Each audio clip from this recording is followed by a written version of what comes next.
You don't like to die. Okay, and our word today, well, it's two words, verbal irony.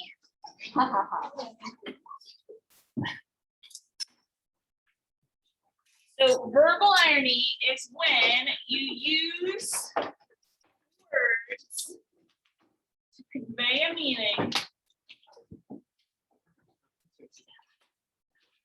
that is opposite of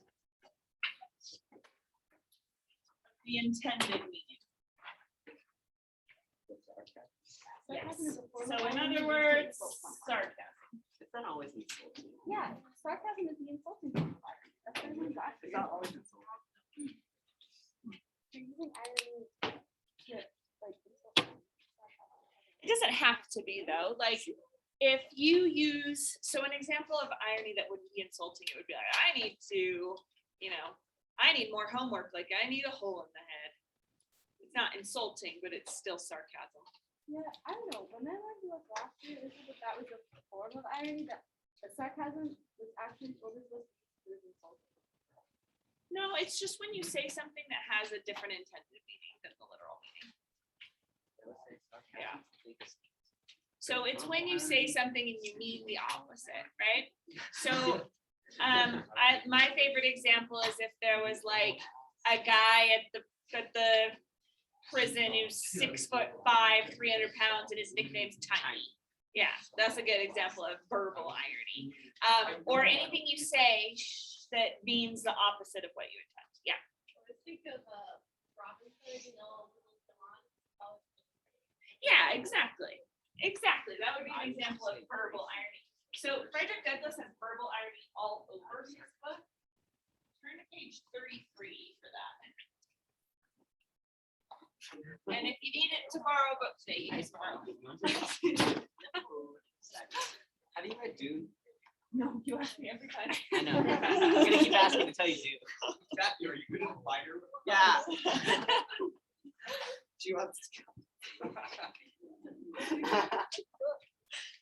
All right, page 33. There's a paragraph. It's it's gory, but I'm going to read it because you'll get the way that he's using the sarcasm here. So, Master would keep this lacerated young woman tied up in this horrid situation 4 or 5 hours at a time.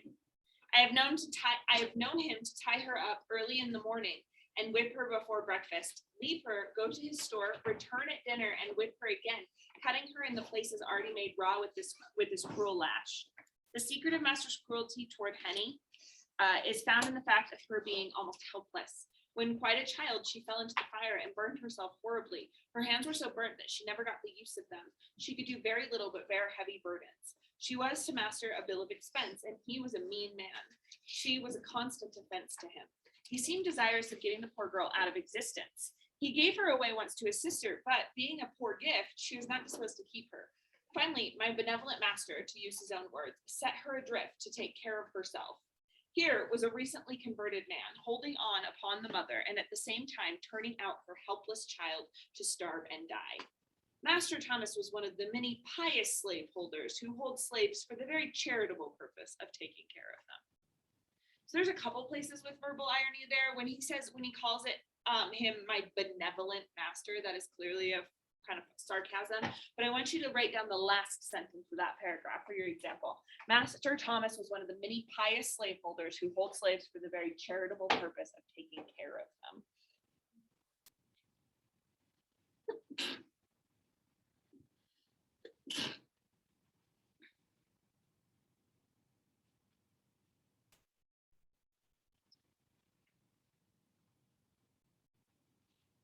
I think that identifying verbal irony or sarcasm in the AP prompts that they give you can be really hard because you're only seeing a part of it.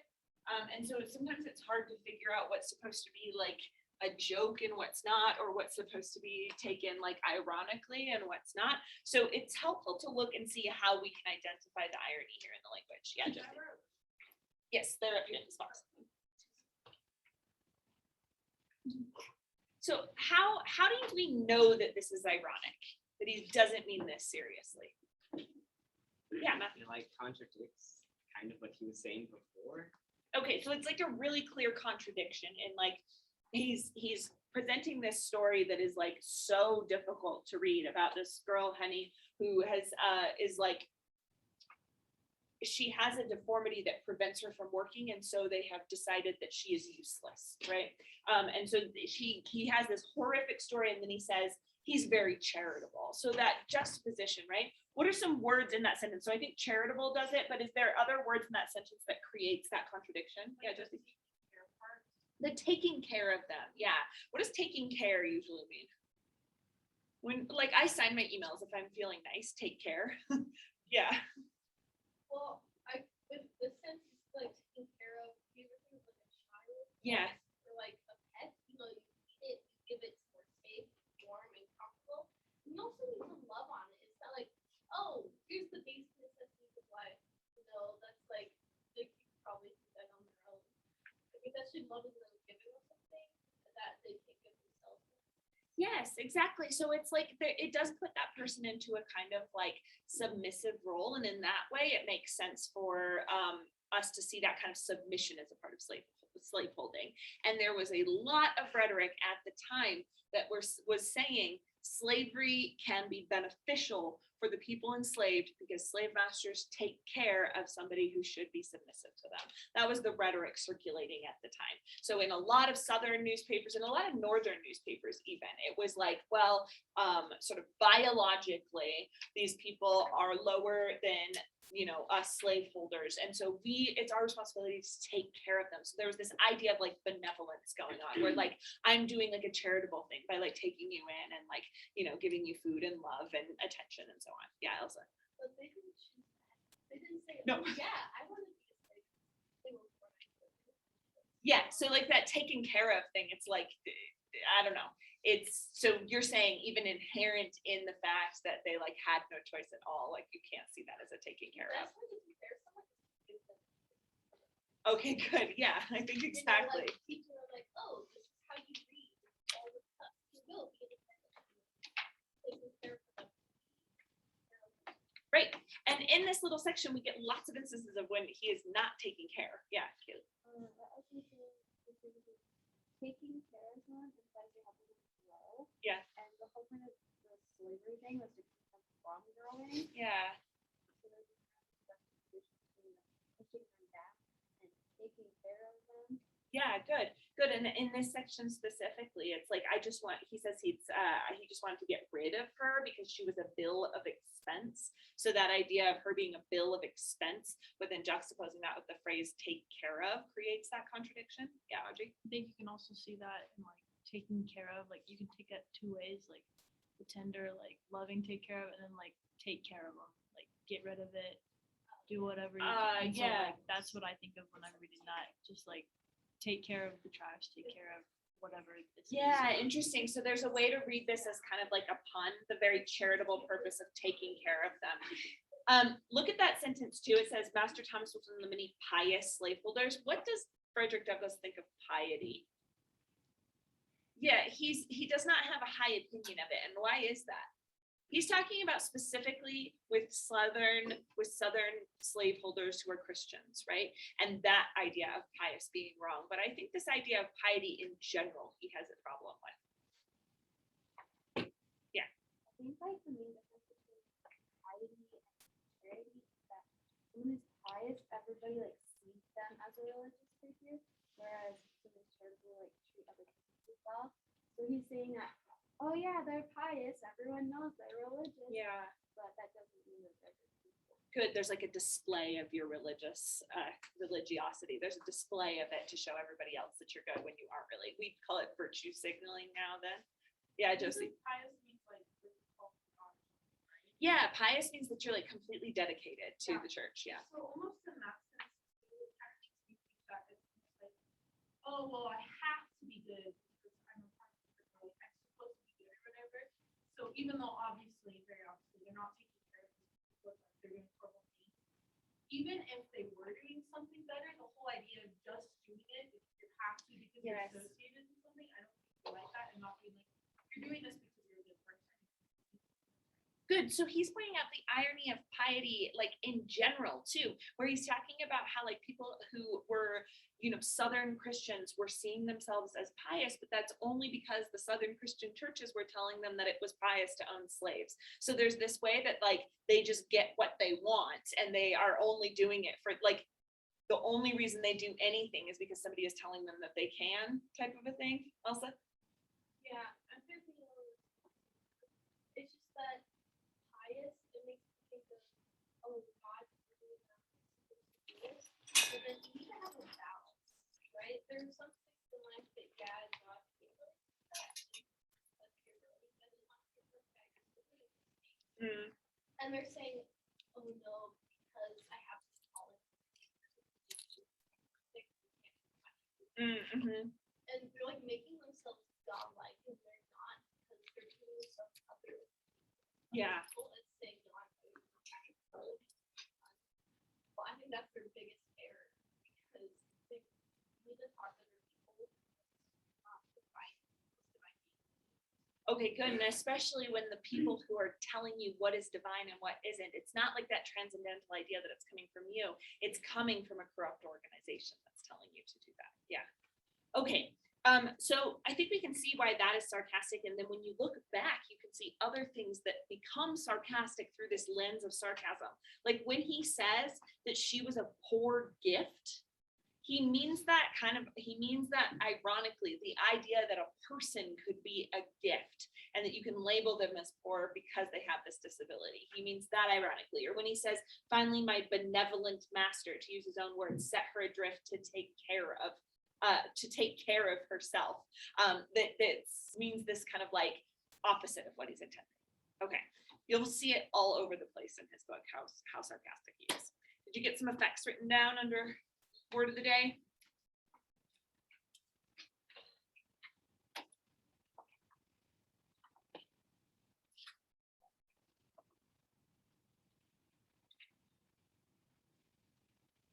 Which one is yours? Is it this one? And then someone had a handout that says, write everything that you believe makes sure. Okay. Oh, but you're going to go next. Okay, go sit with your groups and kind of move your desk so I can tell who's in which groups.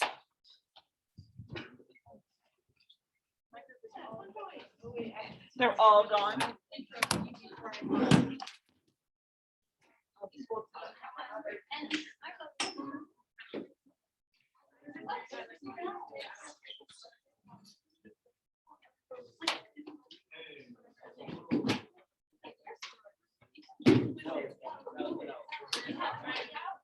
Okay, let's see. Our groups are here. Your group is on. Our group is here. This group is pretty right now. Okay. And then this group, right? You guys are missing Abby. Oh, yeah. And Brendan. What? Oh, you guys are okay. So we could go one. We could do 1, 2, 3.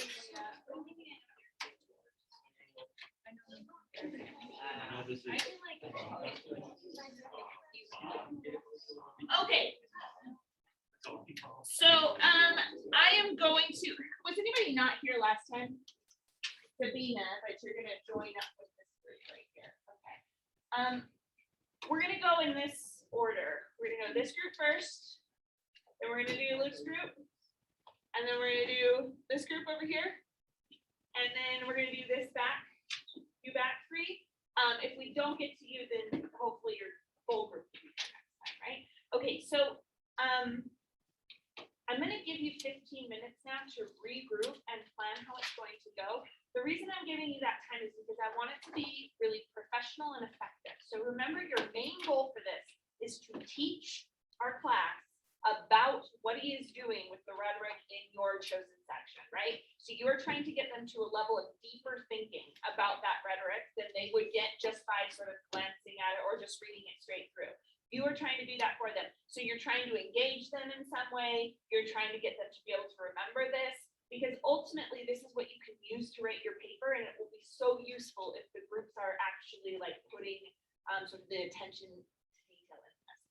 Audrey, for you, you're just gonna have to chill for 15 minutes. But you guys back there, you guys can still use this time to start to make sure you're prepped for next time, because next time we won't get the extra 15 minutes at the beginning. Does that make sense? Hey, all right, go ahead.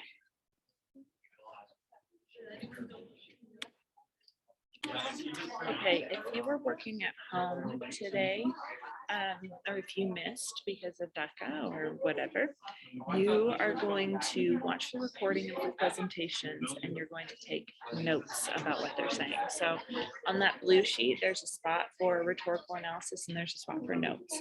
And you can choose how you divide that up. I just wanted to I don't know, give you the 2 spaces in case you want it to be organized. But the groups will tell us the page numbers and the chapters where their passages are found. So you will find that on the blue sheet and you will take notes in that section. And when you're done, you'll take pictures of those notes and you'll upload them, and that's how you'll get participation points for today.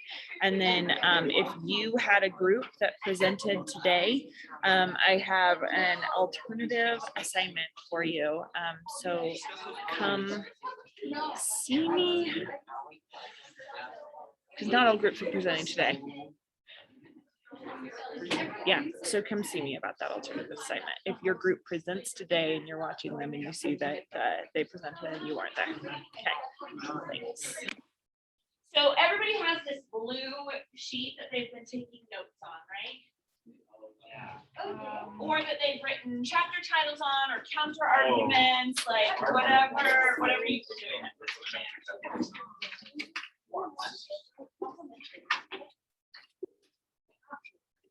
Okay. This could be an extremely useful tool for you for this next part. So the groups are going to get up here and they're going to tell you about their sentence, and hopefully they will tell you the page number where they find it. And you can find which chapter that's in. Maybe they will be even nice enough to tell you which chapter it's in. So while they are talking about their sentence, it might be a good idea just to take some notes about what they are saying, because everything is free in this class. Everything that somebody comes up here and says, including me, including all of your peers, you can take that and you can use it on your paper. Obviously, you're going to want to expand on it and make it yours. But if they point out something clever, like everyone's being generous with each other on this first paper, there's no reason to be competitive about it. So you can write that down here. And if you're feeling lost when it comes to writing your own paper, you can take that idea. So I think this would be a really useful tool to take some notes on for this. The groups are going to have you doing different things to participate. How many of you guys, the groups has some sort of participatory part to it, right? Okay, cool. So do you see how everyone has that? And if you want people to participate in yours, you've got to be generous and participate in theirs. So if this first group goes up and they're asking for participation and Bjorn is like all over the place, participating, saying all this stuff, then when Bjorn's up here presenting, this group is going to want to pay back, you know? So it's like kind of how it works. So try and be generous with how you're interacting with everybody. Okay, any questions? All right, cool. Then let's get the first group up here. And smile, you are on camera. Oh.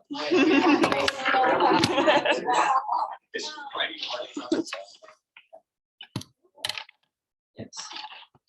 Okay. So for our first thing, we're going to be in groups, and you're just going to be with the people that you've been working with as well come to you. So We already have the group all planned out. I'm totally Studying gonna take sections. like Okay. You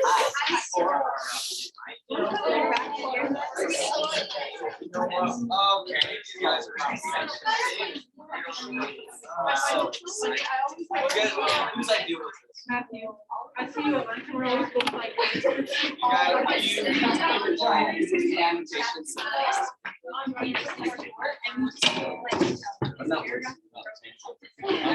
Let's do March. Oh, I don't want to be on the. You have to be because there's so many people absent. Okay. So please, no, you should go to Cambridge. It's gonna be so much. All right, go ahead. Like, it's so awesome. Okay, Okay, so it's in chapter 10 on page 64. If you would like to turn to it, I mean, we have it printed right here. So I think first thing we want to start off with, obviously, is probably just to read. So does somebody want to read the section? I can read. You can read it? Okay, let's go. Listen be a fugitive slave, stranger. No. It's like It's you section want- two.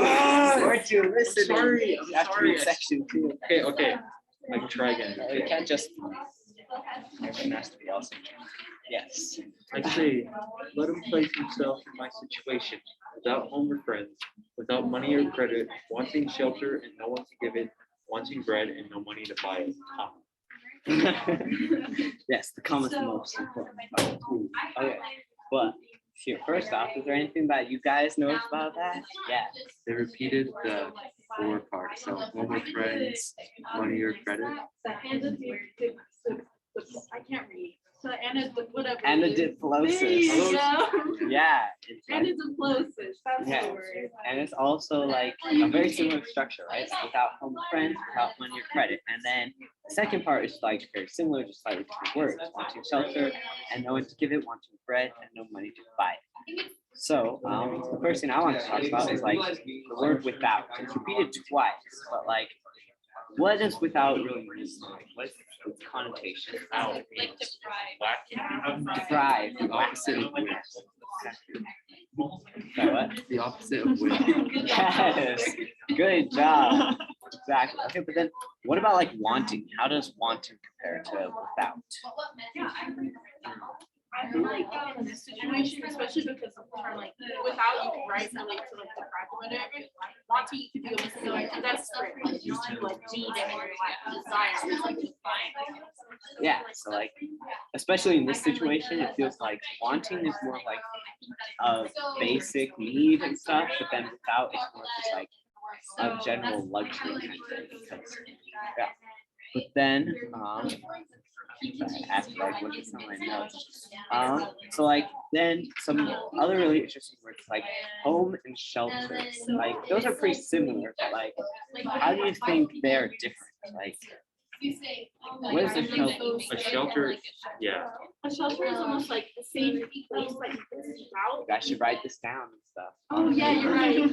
Should be writing stuff down, you know, taking notes. There we go, thank you. A shelter is like a place that like right you go into a time of need, where a home is like I guess a home is right. A home is a place, but it's not quite the same. And like a shelter is not where you want to be constant. A home is somewhere that you feel like you should be at and like you are happy to be there. A shelter is the bare. I think it's the same kind of like I think it's the same kind of like inside like with without versus wanting. Like one is like you actually kind of need it versus without is more quote unquote luxury. I think with the shelter it is going to be more like you really need to have it, and with the home quote unquote. Yeah, I think like shelter is more of a primitive, like just kind of protection thing. Whereas like home, I feel is a loving, caring environment. Like he says, without home or friends. So it's like, you know, friends and family are what make a home. Like, you know, it's not just protection or shelter. It's like more like there's love and stuff. But and then what about like with money and credit? It says without money or credit. Like how is that with like luxury? Or do you feel like money is more of a luxury, or is it like a necessary thing that you have to have? Depends on how much money you have. Because what is he like referring to credit as? Yeah. Like credit as in like I get credit for the things I do, or like credit as in like my credit score is going up, you know? Like Well, I think he means like, you know, just credit as in any kind of like monetary value, pretty much like, I don't know, having resources like a home, like a house, land and stuff, but I don't know. But I think it's really interesting because like we said, without and wanting you kind of show like which ones are luxury, which one you really need, and then like shelter and bread, those are like, you know, shelter and food, some of the basic needs for survival. So that's why he says like wanting, and then the without home, money or anything is like the lack of that. So like after looking over all this stuff, do you think that this is more like pathos, ethos, or like logos? I would say more pathos because they're trying to. Sounds kind of like desperation, like you need Yeah. something that you can't quite get it. I guess you could argue, well, Actually, last year, I was gonna say those books just because it's structured in a certain way, but it doesn't feel like a group. Like the structure of the feels like it's like the same words. Okay. I can't believe you would lie. to us. I'm sorry. Don't lie to us. You know, that's a sin. My bad. Well,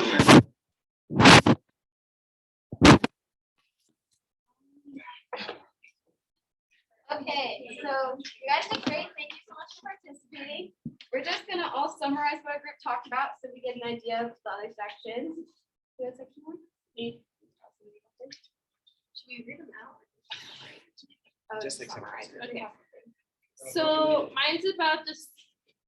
I don't know. The favorite part that we talked about was they used the words hunting ground, crocodile, and prey to describe slaves and how the slaveholders are just going after them and trying to seize them. And it's just so interesting because they're dehumanizing them by referring to them as animals. And we were talking about it's like the first thing that people always do, like in the Holocaust with slavery, they make up justifications to be able to do those things to them. But then he juxtaposes it by saying that they're his fellow men. They're the fellow men, blacks and whites, you know, they're equals. So he's trying to say they're equals, they should be treated this way, and they shouldn't be seen as like crocodile and prey and master and property. Yeah. So the part of that one.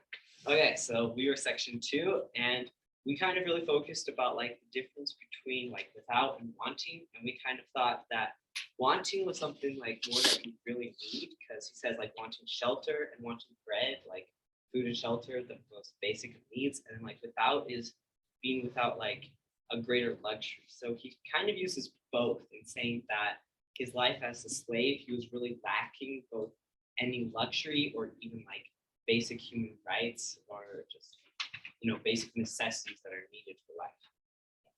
Section 3, we're talking about how as a runaway slave, or even like as a slave, you always have this feeling of being pursued. You're always being watched. You always have to look over your shoulder. There's no moment where you can relax or give up your guard because the slave holders, the slave hunters are merciless. They're never going to give up or show anything. So my group had section 4, and it kind of talked about like a similar idea of like the slaves being prey. And so he uses this metaphor of like, and like this analogy of like monsters and helpless fish. And he uses that in like a whole bunch of different parts when he talks about the monsters of the deep swallow up the helpless fish upon which they subsist. And he also uses an anaphora by talking about like in the midst of, and that kind of gives your reader like an idea of how like slavery is something that you're born into and like kind of like this hopeless, like never-ending misery and like suffering. And then the author also used like all these different like words to really like help the reader and like sympathize with the slave by. Okay, so now that we've learned a little bit about all of the first four sections, we're going to read the last one of the class, and then since you were talking, I guess you wanted to read stuff. I do want to. Right. I say, let him be placed in this most trying situation in which I was placed. Let him not till death will fully appreciate the hardships and know how to sympathize with the toil, and whip scarred features. Okay, guys, that's really deep. What do we think this means?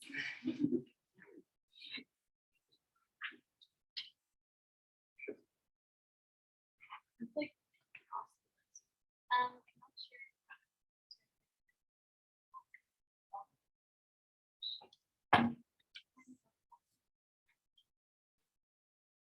Yeah, exactly. Like the author, you know, he's trying to say like, he's kind of, you know, he's giving an example by like saying if he's talking to someone else, but it's also kind of to the reader saying like, imagine what it would be like to be in this situation. Like, how would you feel?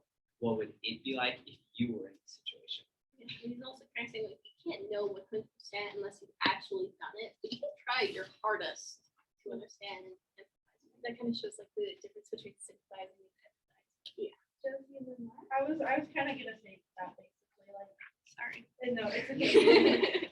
Right, because I think too during that time people were like, or especially the South, they're like, oh, what we're doing is mean or whatever, and people felt like they did have an idea of what slavery was actually like. But Douglas here is trying to say like, no, you don't actually truly understand. Like what you're hearing isn't quite correct. And you're never really gonna understand until you can actually like, unless you're that person, you're not gonna be able to speak for someone else. When, of course, you're not. They're just seeing the surface level, right? You can't see into the depths of what's really happening unless you're there, seeing it firsthand.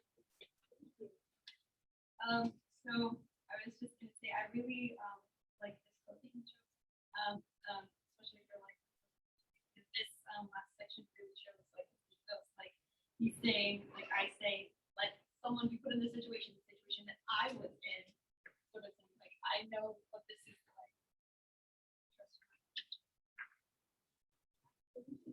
Really great point about that, because he's really driving it home. You aren't an authority on the subject. I'm an authority on the subject. I think it's also like sympathize instead of like empathize with children. And empathize with me, like, you can all feel sometimes. And it's the full depths of how it is. Yeah, exactly. Like, what really is the difference between sympathizing and empathizing? So, I love that it really makes you think about it by saying like this is how the slaveholder thinks about it, and this is how we think about it.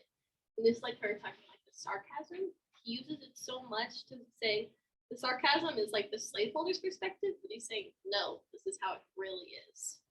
You know, by just having a few key words, they're just completely throwing them on the other side of things. So. Okay, now that we've understood this a little bit more, we're gonna have an activity. how much time? You can have a few more minutes, yeah. Okay, 5 more minutes tops. We're gonna have an activity. We're gonna decide which of the 4 things that we talked about in the beginning would be the worst. So, so we're gonna number you off. If you get a 1, you're good at that corner. 2, 3, 4, and you're gonna have to argue for whichever one we give you. Ah. You are. Oh, I am. Give it to me. 1, 2, 3, 4. Lexi, you're number 1. 2. There's 3. Remember 1, 2, 3, 4.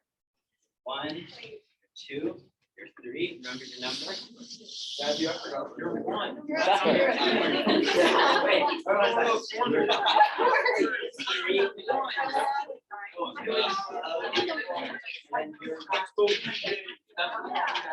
I appreciate the force. 2's over here. No, you're there. Make up your mind.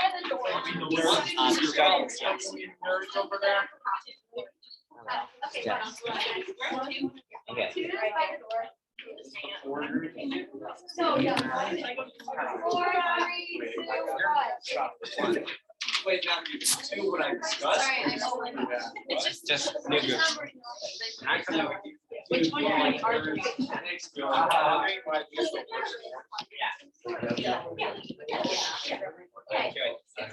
Wait, we should be So- also.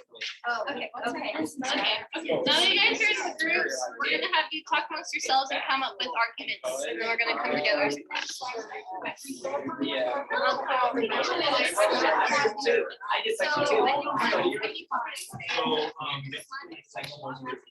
Okay, you guys can buy. Even when you're free, it's like.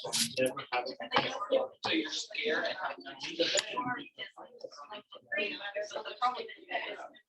But even like, even if we're running for We're saying like this. Again, you still never agree.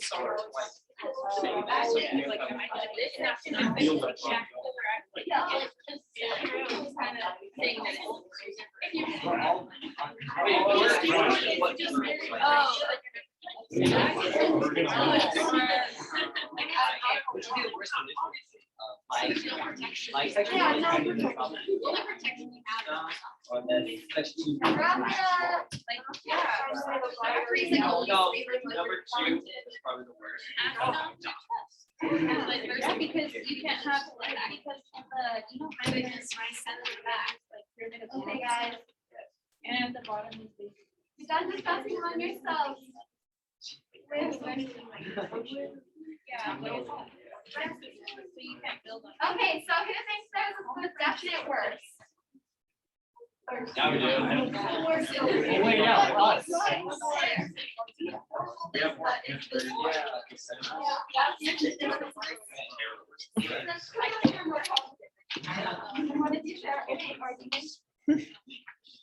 Okay, cool. So section 3 is the worst because this one was talking about how escaped slaves would always have to look over their back and be like, oh, is there someone chasing me right now? And they were always in that mindset of, oh, I have to watch out for everyone because you never knew who could be like behind you and like, or you never knew who could turn you into slavery, right? So it was that always constant fear in the back of your mind being like, oh, am I going to be safe tonight? And that's why this one's the worst. Because you can deal with like the other ones, but which one has crocodile? The first one has crocodiles, right? You can like punch a crocodile, right? But you can't punch all the slave. So that's Okay, anyone who's to beat that? I doubt it. No. Okay. Beat it.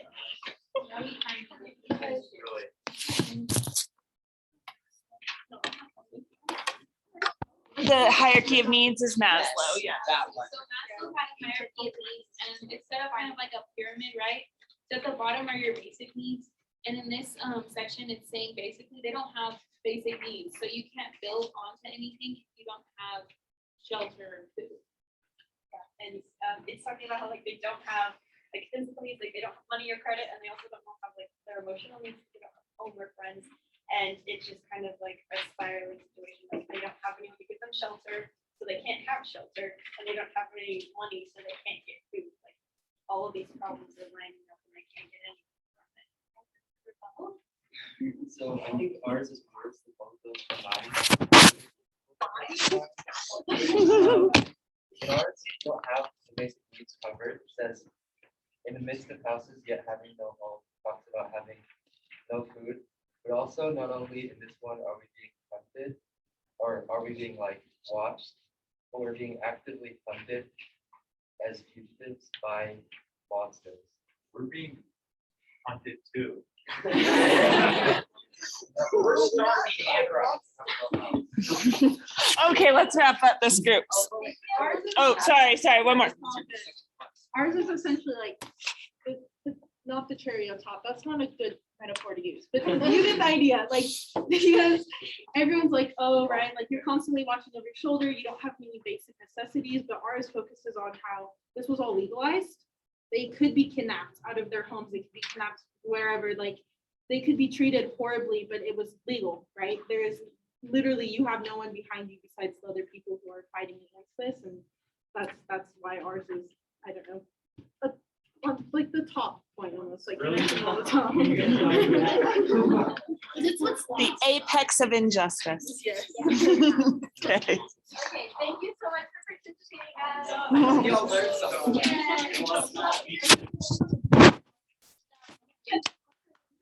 Good job.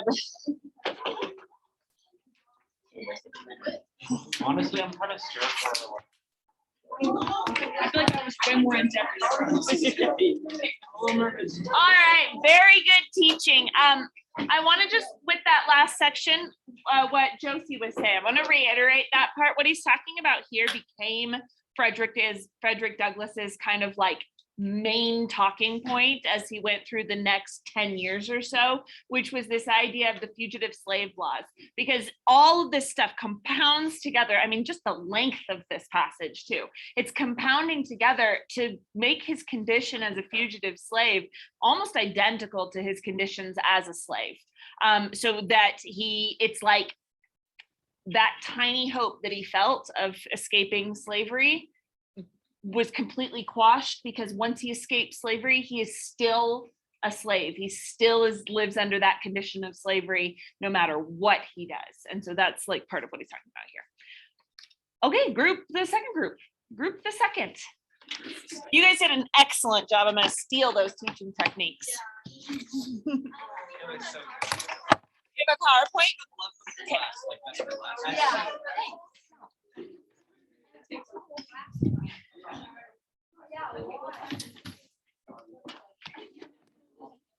Did you send me the PowerPoint? Okay.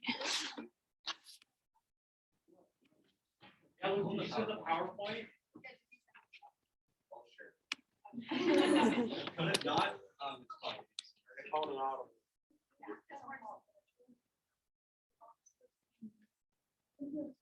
Well, because you want me to turn it on, right?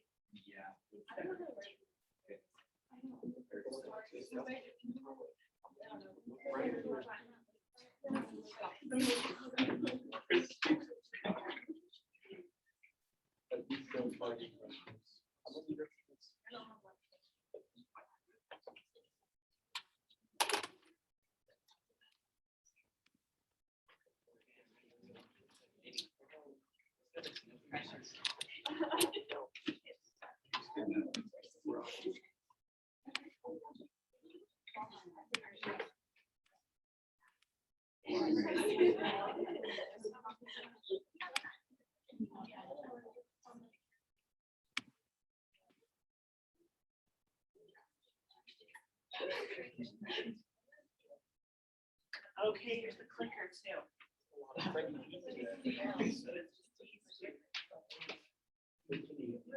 Buenos dias, estudiantes. Me llamo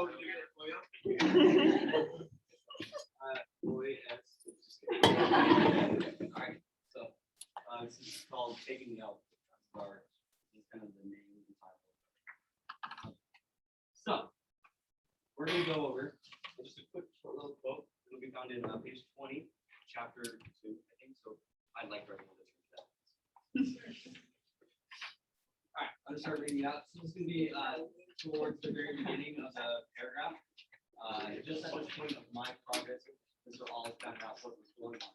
And at once forbade this all the instruction for telling her, among other things, that it was unlawful as well as unsafe to teach a slave to read. He used his own words further. He said, if you give a Matthew, he will take him. A Matthew should know nothing. To do as he is told to do, according to one of the best Matthew.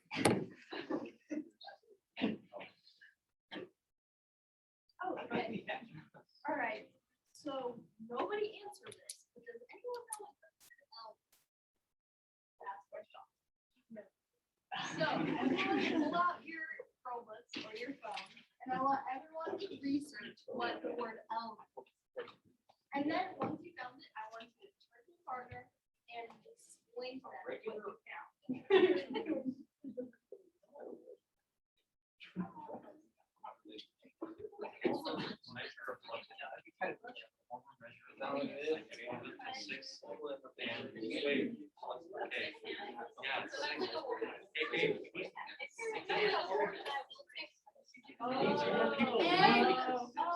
Raise your hand.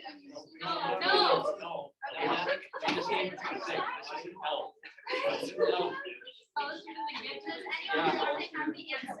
I think it's a good. Yeah. Okay. Is everyone ready? It's like that. Does everyone have an answer to the question? Okay. An old form of measurement which involves 6 hand breadths. That's what the definition was. Yeah, exactly. That's exactly what it means. So it's basically just a form of measurement, which kind of makes sense because they say like if you give them an inch, then they'll take the L. So if you give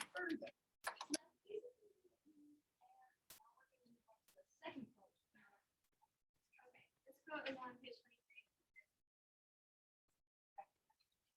But it is, from this time I was most narrowly watched. If I was in a separate room, any considerable length for any considerable I was sure to be suspected of having both, and was at once altogether common. All this, however, was too late. The first step had been taken. At first, in teaching me the alphabet had given me the image, and no precaution to prevent me from taking the path. Deep stuff, am I right? Yeah. So guys, why do you guys think Frederick Douglass chose to say or use the word L twice in two different quotes on two different pages? And what does it mean? Yes, I think he's trying to like show that, you know, traditionally taking, like giving someone an inch and then taking a mile is perceived as bad, but he's showing himself like, here I am with all my education and this is how I did it by doing the quote unquote like taboo thing to take or to be given an inch and take a mile. So I think he's contrasting the exit of it. Also, from the other side, he's saying you can't give someone to not, you know, because if some person knows one thing you're silent, they know that. Still, they're gonna see why do they like the better things? Why do they get that stuff? Even that this is the wrong thing. You say like,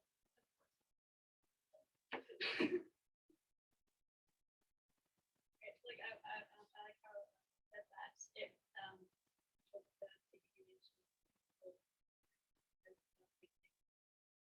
because in there's little irony in the way he's kind of saying this like, oh, this is considered a negative thing, but I don't think it is. Like this is a great thing. I don't consider it.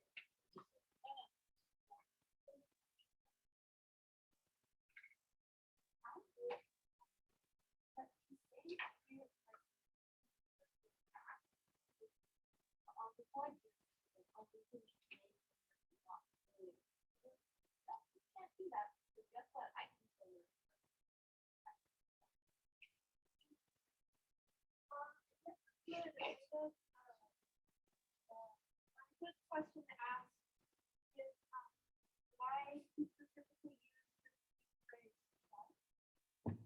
Yeah, I think that it's building the idea, or like building upon ideas like the whole time. And he, in the first page or the first section that he said, he's saying it again how the like mistresses or supporters or whatever saw it as a negative thing, right? It was bad, it was heavily, like it's dangerous to them or whatever. And so he's establishing that idea, but here it's almost like he's like taking hold of that idea himself and giving himself power and being like, you know what? Yeah, I did this thing. And almost like being like, this is a good thing. I made it a good thing. Like taking away the idea that it's bad from that perspective. Okay, so I just go into a little bit of stuff. So I wrote that the fact that he like released it at all is kind of like throwing that at, I guess it's just kind of like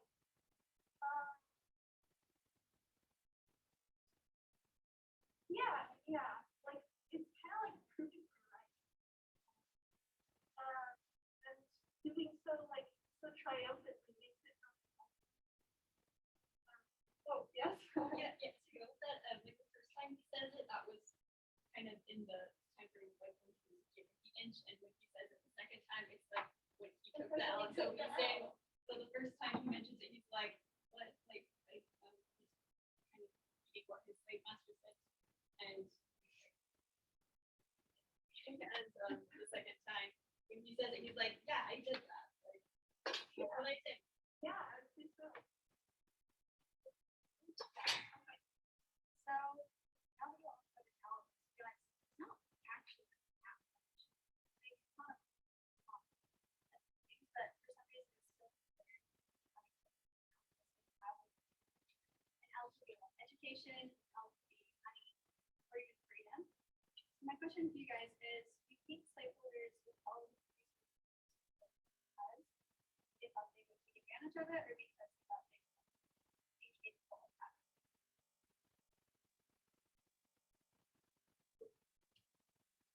Yeah, I think it's a little bit, honestly, that argue almost that because obviously knowledge is power.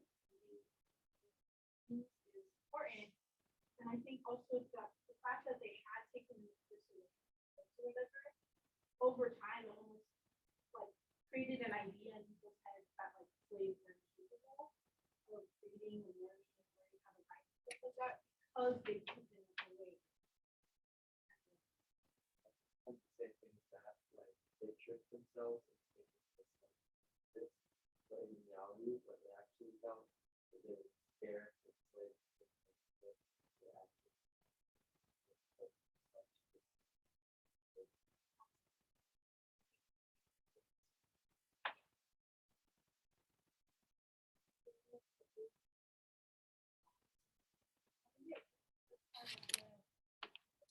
Where you just like, oh, we don't want them to have too much. They're like, they don't really want them to have anything. So like, this label has had so much.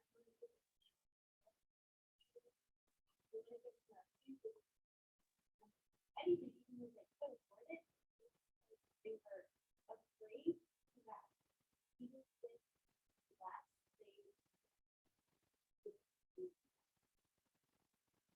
I think they held it back not because they didn't think they couldn't handle it, maybe it's just because they didn't want any more, like, they didn't want to give them any more room in the fight, like, because already they were already having so many rebellions, and like, this sucks, we hate this, and imagine if you got gave them, like, they were like, oh, we don't want to teach them to read, then they're gonna start reading things on how this is terrible that other people think. So it's kind of like, I just think they were like, oh, this is gonna be a huge mess if we ever just give them a little bit of education, so they just didn't do it. I have something to add to this one because it is such an important question. And I remember we kind of started our discussion about Frederick Douglass. I remember Aaliyah was like, where does all this hate go? And so this kind of takes us back to that conversation. The idea is, did slavery start because people were racist and they thought, oh, these people are incapable and so we can take advantage of them? Or did slavery start because people want to take advantage of other people, and so they found a way that they could justify taking advantage of other people, right? And I am inclined to believe, I think it's the latter. I think people have these, like, they had selfish intents and they want free labor and they want like to be able to think that they're better than other people, and so they found a way to like sort of channel that into a kind of arbitrary idea of race, you know? But it speaks to this idea because like clearly Frederick Douglass is pointing out this idea that like they clearly thought slaves were intelligent and capable, and that goes against, like you guys said, it goes against every argument that they were making about how the slave is better in slavery than out. Yeah.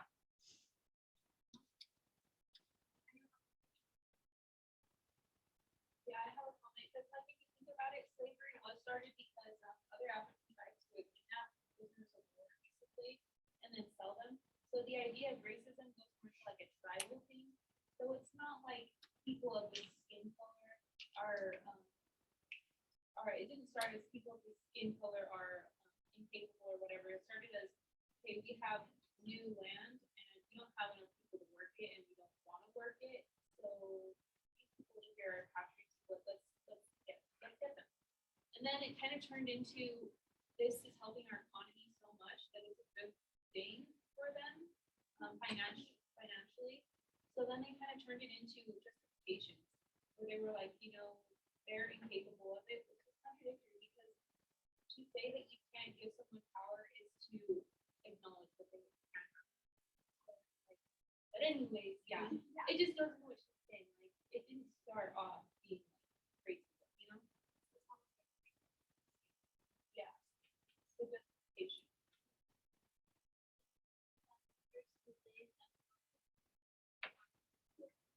But it's just like in the tribes in Africa, they're like, oh, there are different tribes, they're not us. There's something else sophisticated or their culture is different, and then it just sit above that, and then skin, you know, keeps going. And just the scapegoat is like, oh, it's for these reasons. But it wouldn't just be cultural stuff.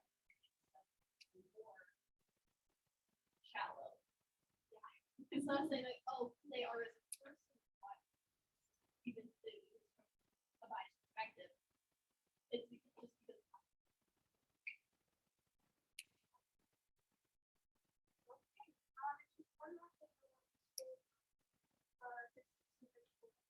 And that's that, and I think that's already said in this discussion, like the fact that the slave owner knows, like this whole giving a slave itch to the elf, it's like, it's actually really true. I mean, the way he said it, he was definitely, especially like, he's a slave owner, and it was in a very negative context, but it didn't mean that it was wrong and that it's not true that it was because, and then he completely proved it in this part where he basically does a whole rant. Yes, I did. So I just think it's really interesting that he proved to be owner correct. Yep.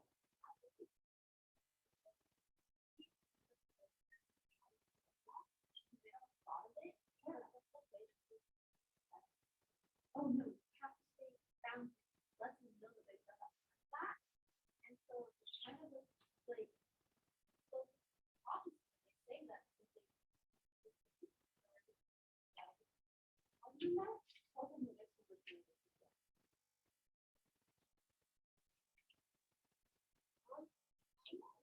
Yeah.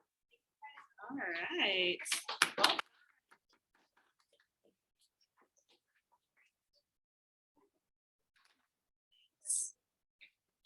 All right, next group, head on up there. That is you, yeah. You guys don't need the projector, right?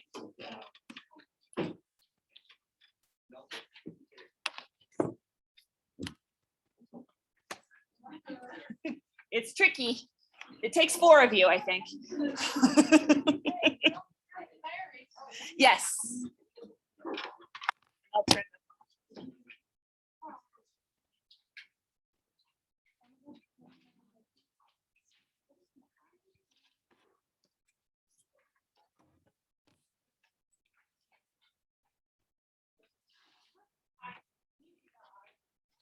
Yep.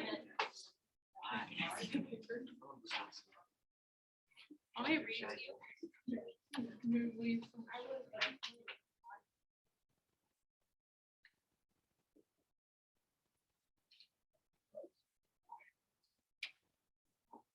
Soul and spirit.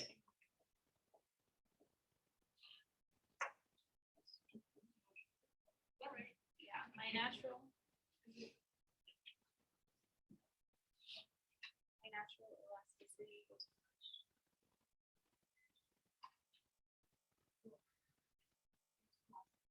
sorry, I kept anything.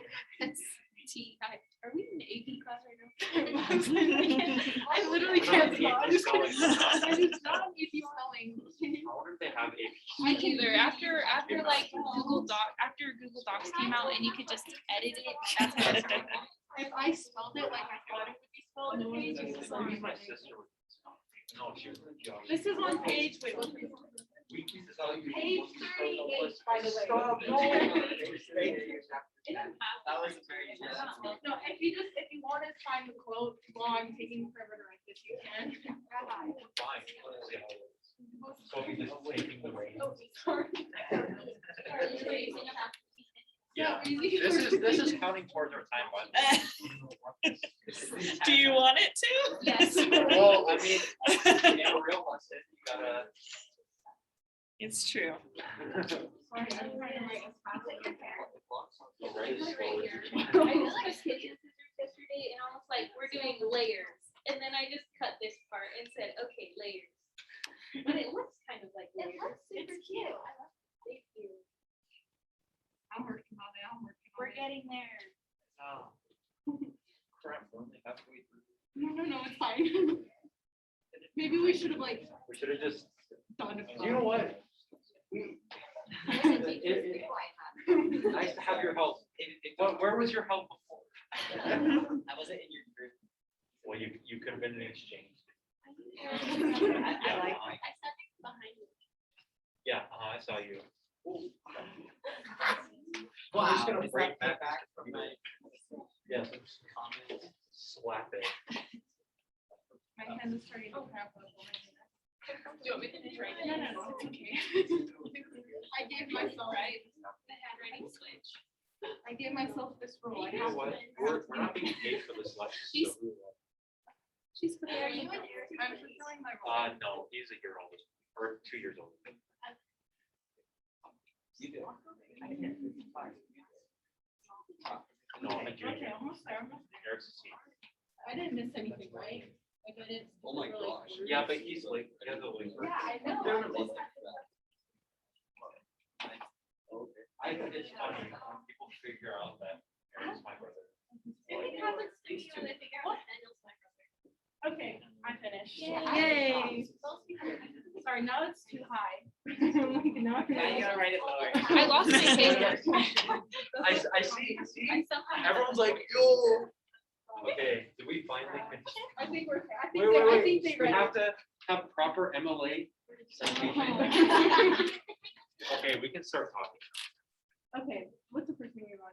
We should probably read it out. So who's gonna read it? I'm gonna read it. We could do I this the hate mine. no, they're gonna read it.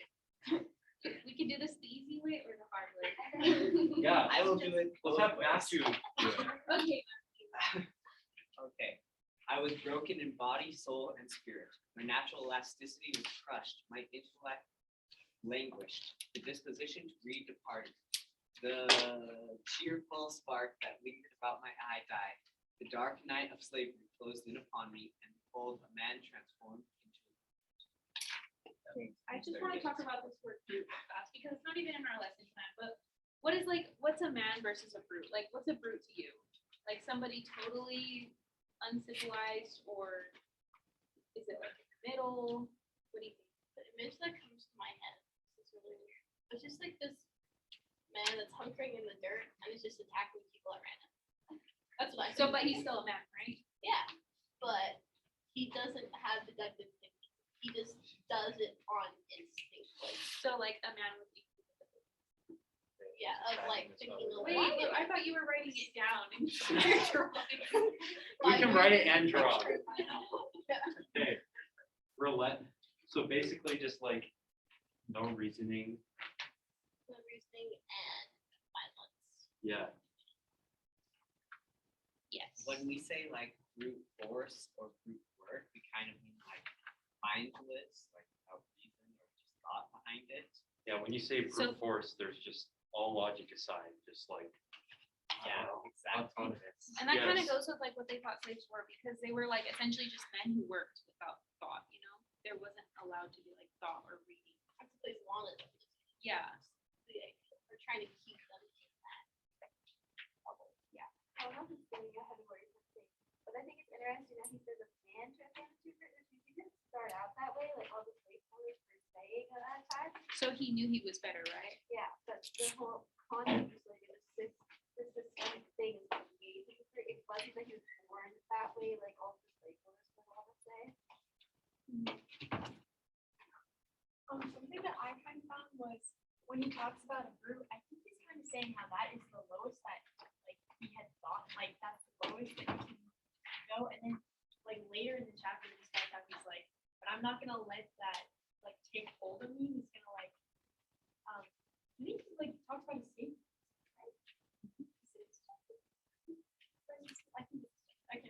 I can't either, so it's. Yeah, the first time. Okay, and so when he's like talking about how he's like broken and his soul and spirit, like everything has been broken, like there's no way he could get any lower. And then later he's like, but I'm going to escape. I'm not gonna let this be the rest of my life. Yeah, like kind of like congratulations, you broke me, you know? Okay. All right, now actually to our actual lesson plan. I was just curious what you guys thought about that anyways. Do you see any patterns or specific words that stand out?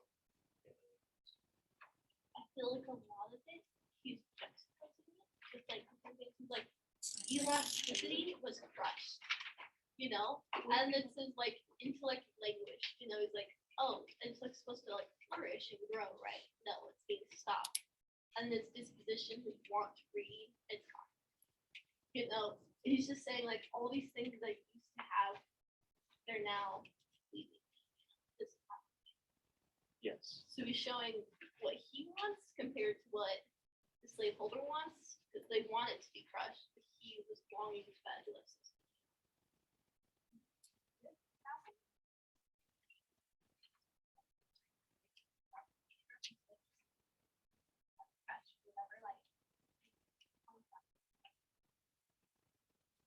Did we notice any certain way how he wrote this specifically, not even just what it's about, but what kind of, like how he wrote it?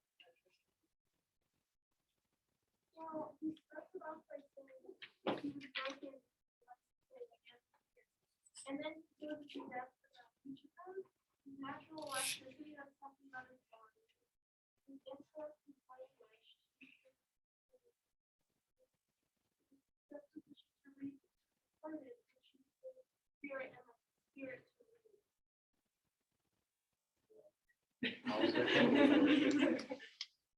No, that's really good. Yeah. So for parallelism, like, what do you guys notice? Like, any literature in here, like, let's say you had to write a rhetorical analysis on parallelism for this. What would you look at first?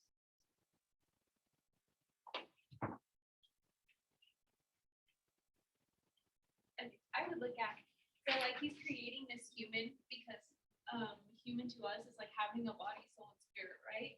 And then he's kind of contrasting the idea of paralleling it with this inhuman that doesn't have, that only has a body, not a soul or spirit, you know? Okay. I'd like to ask you guys also, there's this interesting part that says, I can wait. No, so it's interesting. The dark night of slavery is one of the things that he writes down. What does the word night in this context? Do you guys, any of you guys think you know what night would mean in this? What are you saying? Well, night is like the time when things don't happen, things don't grow, the sun is down, so a lot of things are like halted, especially this time when it wasn't that common to have electricity like we do now. So like it's this time of not only darkness, but no protection. I really like that, but also I just love how he uses language to describe not like how things always are. Night and day, like when you like night is the dark part of kind of human, but eventually we will have a day. Kind of thing, like slavery is not an absolute thing. I really like what she was saying. I totally agree with that, but also that's like it's the loss of hope, depression. You know, everything just stays dark and the same, and you can't see, you know, all the animals running around. It's just Almost like stale. yeah, it's stale. Yeah, stagnant.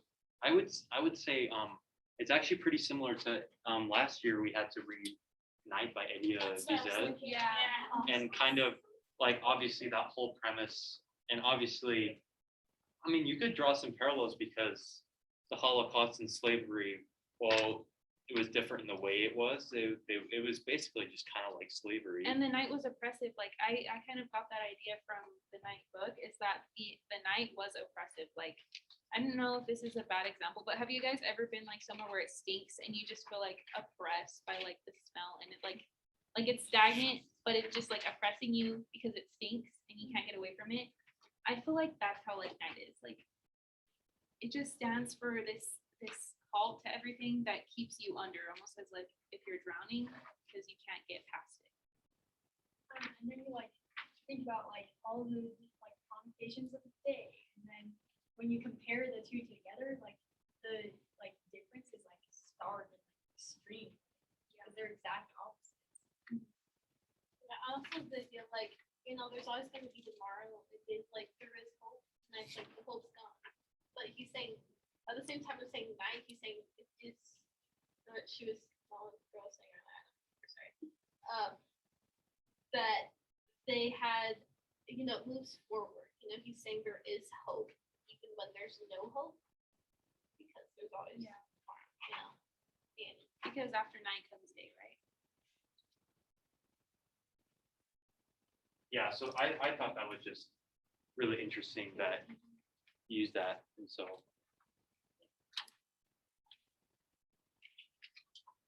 Actually, no, I know.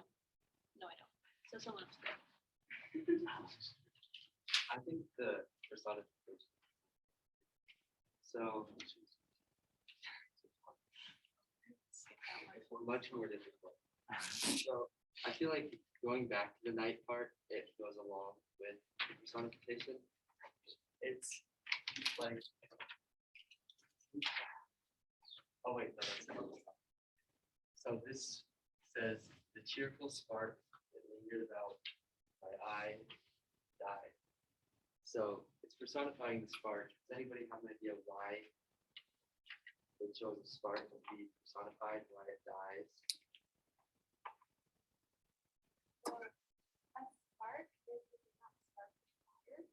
I think it's interesting because, like, before this point, in the story, he was obviously very specific. He had a spark, he was going to start a fire, like him becoming this, like, more enlightened person, but they did this to crush that and put it become this burning flame that could not only be a beacon but shine to others. So they're like crushing that so that the fire can start. So the spark like symbolizes his gift. I think you could say too that his spark like symbolizes passion and like it's like wanting to be slavery or want mission learn. I think too, right after he says the spark died, he said, or even before he said his like disposition to read, like his want and like love of reading, it was gone, even though that was something so powerful to him, and something that that he owned for himself.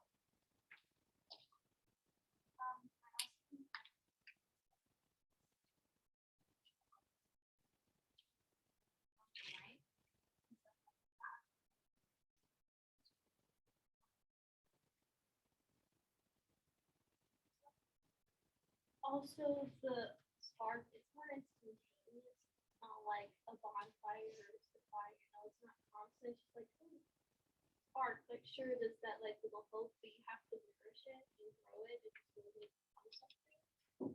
And he's presenting that idea. Yeah.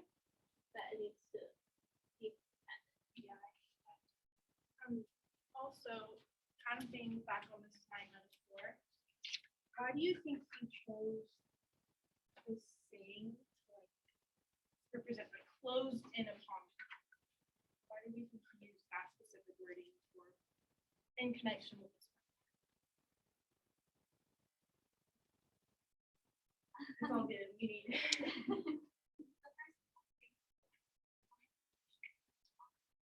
Coffin. So it kind of feels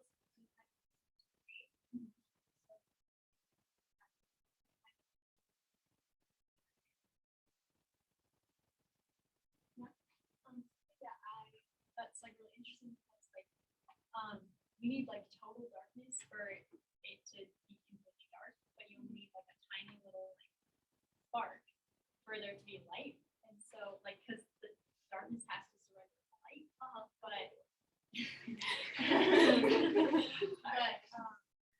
and so when he says that it closed in upon me, that shows that there was nothing left because the spark had died. So the night was closing in because there wasn't anything left. There was nothing left to save it. All of them was gone. Yeah, just going back to fire, a fire needs oxygen to keep burning. Like if you have a cannon, people in it, it's gonna go out pretty quickly. So I just think that's interesting because it needs room to grow. Except for a change, there's no way to burn. So I really like the whole thing. It just makes me feel like you have like they feel it's like this immensity about like all they have, and so and so it's like he's lost all of this stuff that was so vital to him, and all he has left is just